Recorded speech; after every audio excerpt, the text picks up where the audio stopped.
Didn't Burr and Rogan sit you down at the Comedy Store? Like, what the fuck are you doing on TV? Yeah. Get out. Joe did it to me twice.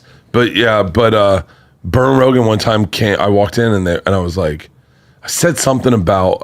How long ago is this, first of all? This is 4 years ago? 3 years ago? I said something about... it's something celebrity. You know how like that'll rub Joe wrong sometimes, and Burr. It rubs them if you talk about celebrity, and they just were like, dude, your TV show sucks. And I was like, what? And they're like, we love you. You're a much better stand-up than you are host. Don't be like, you're not a celebrity guy. You're not a famous guy. You're a comic. Don't ever forget that. You're a comic. And they're like, best thing that will happen to you is you quit that show and you get back into comedy. You got to do a special. And Joe got into it. He was like, you need to do a special. You need to be doing spots at the store all the time. You need to be on the road. You're neglecting your stand-up. Yep. You're neglecting your podcast. You're leaving money on the table for your podcast and on the road. And where were you at during this time when he told you this? I just decided to do Bert the Conqueror again. And so I was like... And that's the show on Travel Channel. Yeah, and I had a deal at Travel Channel. I had like a 4-year deal that was coming up. What kind of money are we talking about? Not a lot. $800,000 a year. Oh, that's a lot. Yeah, $800,000 a year. That's a lot of money. Yeah. Did you say not a lot? I thought you said... I'm sorry, you don't know what we're talking about. How many episodes were you doing?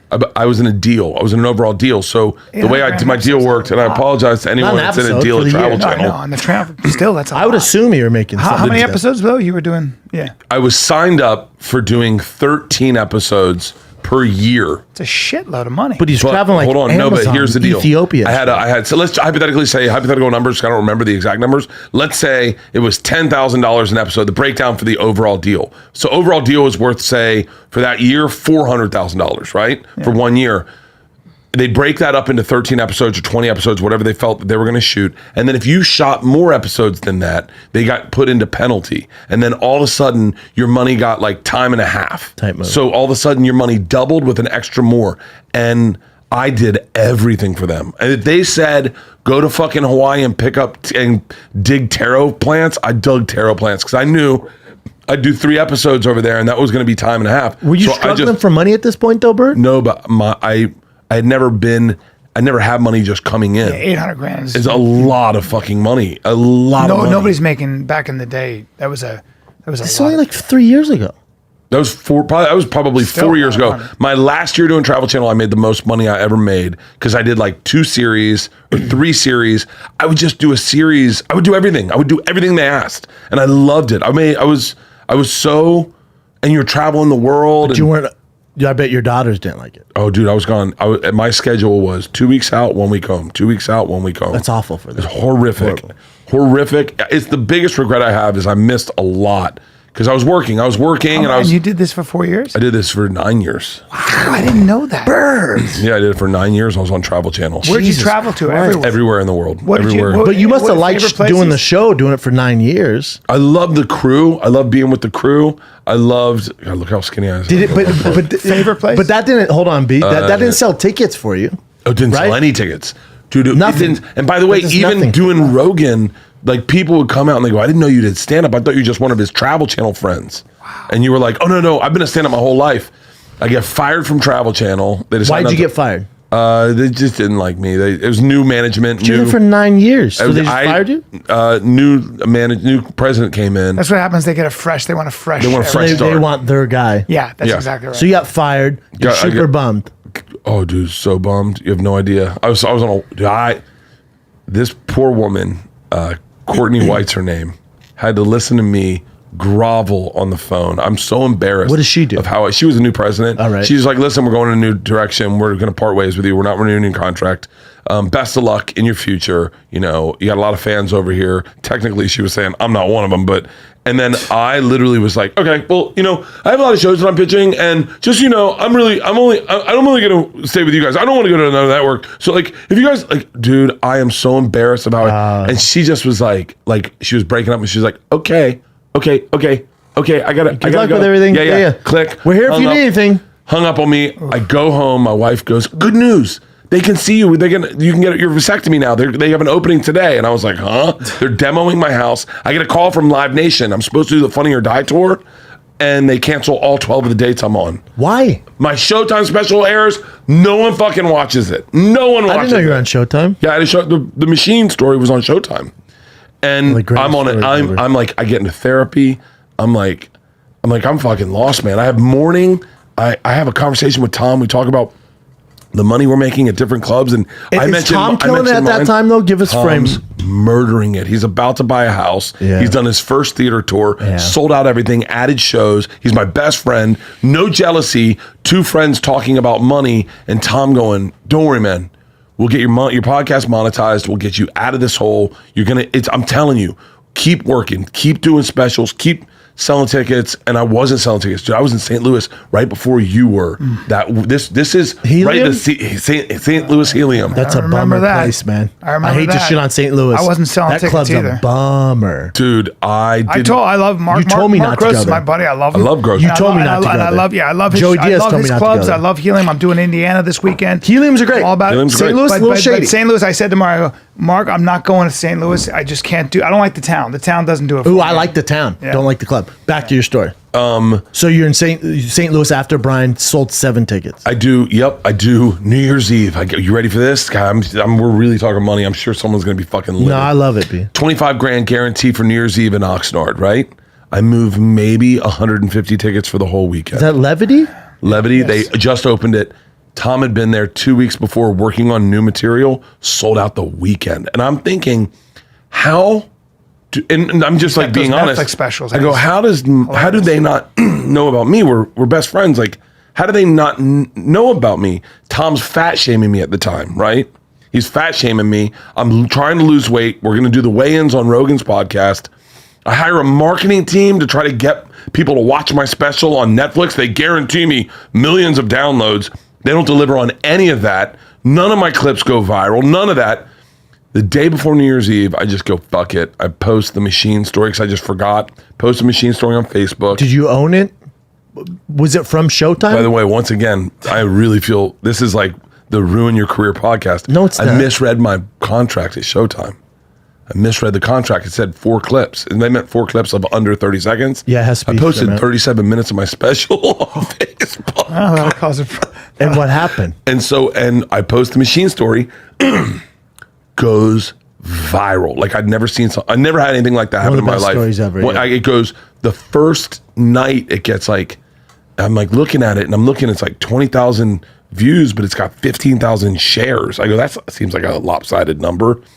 And then all of a sudden it's like that next morning, 3 million, then that night, 7 million, and then 9 million, then 15. And then what happened is other people started ripping it and posting it on their page. And you'd watch that. Like this one dude, I forget his name, my manager knows it, 80 million views on his page. What? Like, and you're just like, whoa. And it just starts screaming up the top.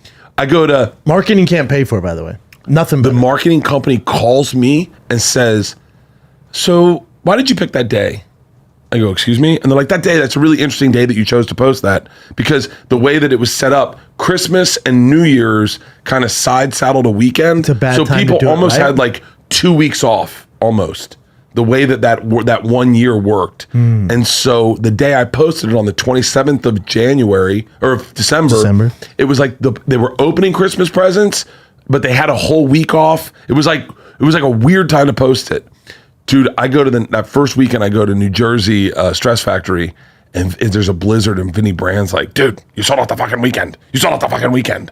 I go to the next weekend in Buffalo, same blizzard. Mark Grossman's like, you sold out the fucking weekend.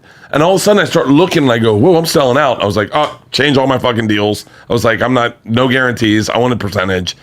And then from that one video changed my life. And then from One then video. you just were like, all right, I'm gonna stick to stand up and Dude, podcast. and then I was like, fuck TV. Like they call me up like, hey, we got this on. I go, nope, no TV. Yep. Stand up. I was like, in my head, I said, and sounds gonna sound cocky, but like I always knew I was a good stand-up. But I was like, I believe if I focus only on stand-up for this entire year, and I figured 18 months, I could shoot a slamming special, because I had so much material backlogged that I had never really All the time, gotten to do. And I remember working that next hour out immediately. The second that hour dropped, I dropped everything and started brand new and fresh. I have a lot of material because I hadn't done a special in a while. Kept telling the machine story at the end. I do an hour's of new material, tell the machine story end. Everyone's super happy. But and then once I got the green light from Netflix to do a special, dude, I became obsessive compulsive. That work ethic and Travel Channel where 2 weeks out, 1 week home, I was like, I turned that into stand-up, and I would do Tuesday, Wednesday, Thursday, Friday, Saturday, Sunday at clubs. Do one-nighters, 2 shows, one-nighters, 2 shows, one-nighters, 2 On shows the road. a weekend on the road. I did that hour probably 150 times. Just obsessive. I took that hour. I got crazy about it because I was like, I'd hear stuff like I remember D'Elia one time in the green rooms like, dude, they only watch 30 minutes of specials on Netflix. And I was like, what?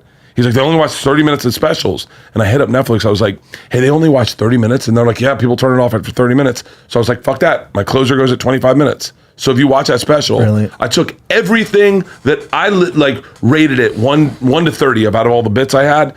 Everything that was fucking the best went in that first 25 minutes, and then I was like, and then I'll keep going. Just I want people to stick around. See, I think and you know this, Bert. I think Bert's one of the greatest comedians alive. But one of the best things that Bert does is marketing. He's so fucking good at it. Yeah. I don't know about- social media, everything's so good. I Compared to other enjoy comics, social media. Like the whole touring bus and all that. everything, but his social media, the promos, everything's so good. Yeah. And the other thanks. comics that don't sell tickets, I'm like, dude, look at Bert. Bert. Look at other guys doing it, man. Yeah. Dude, I think Like, you he's laying- get shit on a lot. Like if I go to New York, You do? New York comics would trash me. But they like me. They like me. How? But like just make fun of the idea. Like Ari hates everything I'm that doing. doesn't Show me your matter. bank account. They all love, Okay, they all cool. love you. No, like me. Like we're all friends and stuff. Yeah. But like every comic's like, oh, so what are we gonna do? Another promo video? Like, Yeah, guess Yeah, I what? am because It I'm gonna works. sell out my next show. Yeah. And also, if you Dude. want to go on stage, we can do that. So too. I never had the stamp of Tastemakers. yeah. I've never had that. I never What do you like mean? variety top 10 comics to watch or I never got put into anything. I never went to a festival ever in my career. No one was ever like, Bert, you should do Montreal. Montreal never wanted me. I had to finagle my way into that Me place. too. Why would you want? But when you're a tastemaker, and there's a list of comics that we could name right now that are people that just were, I'm not saying gifted There's careers. a cool factor. but There's it's a really like, strange cool factor that's always been there.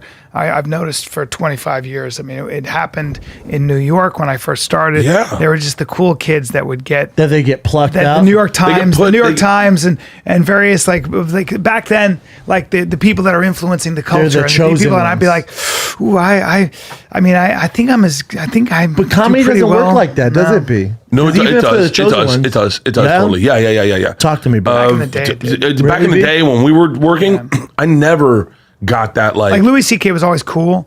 He But he was underground cool. It took him forever to pop. But a lot of 20 guys years. were a lot of guys were the darlings of the media back then. Louis they were- CK was? Yeah, like the has the tastemakers, like the talent, New though, York doesn't Times, he? of course. Yeah, the but- tastemakers were there are a lot of really good guys. And sometimes the tastemakers, like the New York Times, They have Village certain Voice, guys they like? They just it is what it is right now. Yeah. Watch your tone. Okay. What's going to happen? What are you going to do? Use some of that boxing you've been doing? Don't you fucking disrespect.